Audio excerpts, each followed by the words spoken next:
went now here in the church here, and then we know the truth about the Bible, traditions, and then doctrine. So hard to become a Bible believer because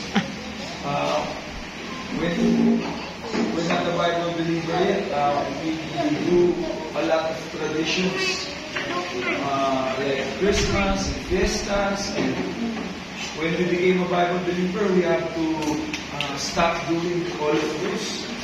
And then we became religious because we're not spending time anymore with the family because of Christmas. We're not, of course, we're not drinking anymore, drinking alcohol anymore, and then no parties anymore. So, but that didn't mean that we stopped doing sinful acts. We still did. I will, my testimony is, even if I'm a Bible believer, I still do stupid things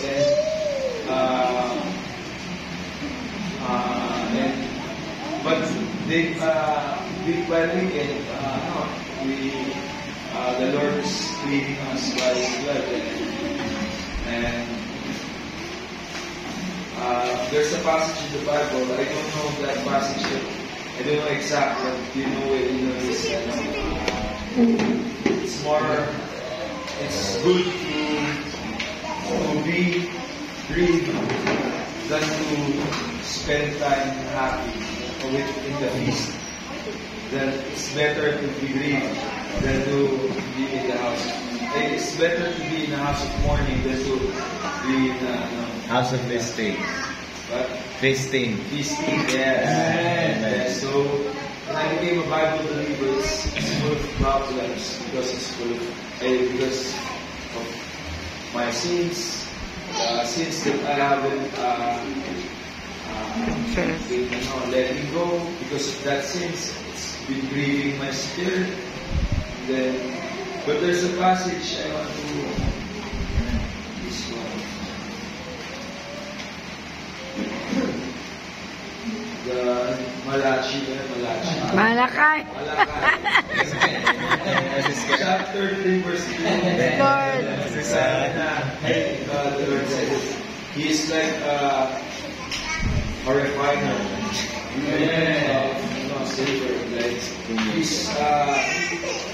He won't leave His eyes on us while He's making us. Like a silver. We're not silver, but as a refiner, the work of a refiner is like it's like a refiner. They won't leave the silver there and then they will do some things. No, our refiners will just sit there until it is done. He will not blink his eyes. He will just look at it, and then when he sees himself on the reflection, that if he sees that his reflection, then it is done. That's a refiner. He will not leave his eyes until it's done, until he sees himself. The Malachi says that it's like the Lord sitting as a refiner on us. So I know that if you're saved, you're not. If you've been saved, if you got saved, yes, you got saved, but it's not like that. You will not do any more sin, but the Lord will grow in your heart, and then it will cleanse you. Sanctify. Because the word of the Lord is alive. And then my last testimony on our mission at Laguna, my testimony there was I can't quit smoking. Then I admit I can't quit back then, but the word keep on I keep on reading the word. I was mad at the word, but I always read the word that says flee from sin, flee from lustful sin, from so there's useful lust. So if you love the word and if you love the Lord, you would flee from it, no matter the circumstances. If you know that you are strong and you know that you have the courage to flee from it, flee in any circumstance. So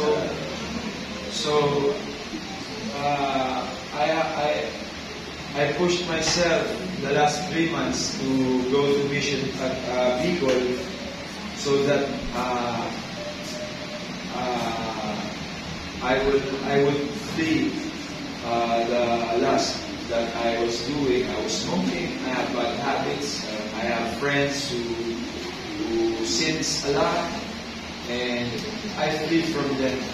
I just want to read the word with no distractions. So I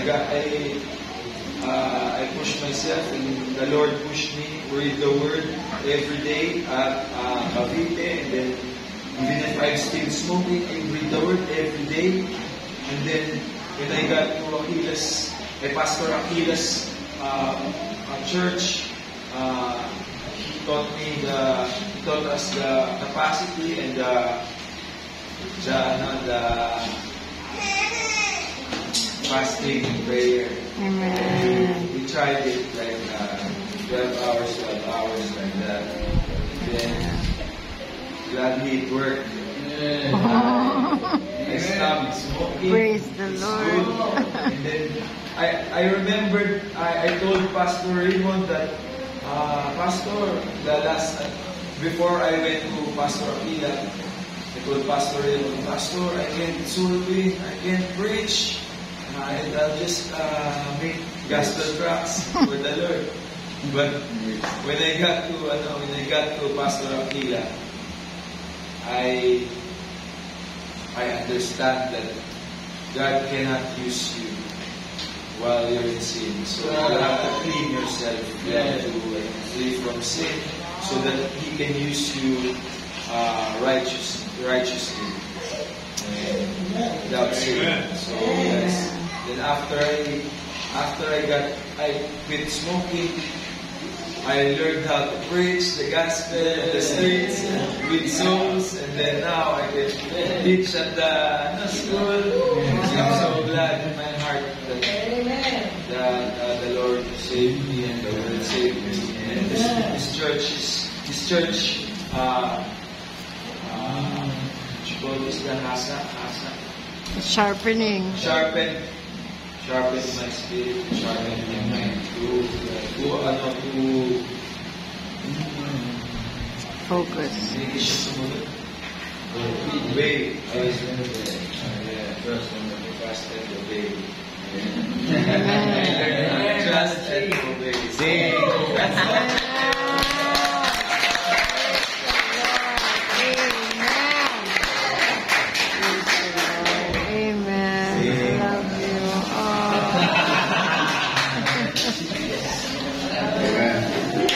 Praise when the family has one man, it's a blessing. Imagine you have 4 men, 5 men in the family, and those men are faithful to the Lord Jesus Christ. Imagine how great they can do. I'm not believing in ladies. Of course, men are trusted to preach. Amen. Amen. That's why it's a good thing, and we are blessed. We have very good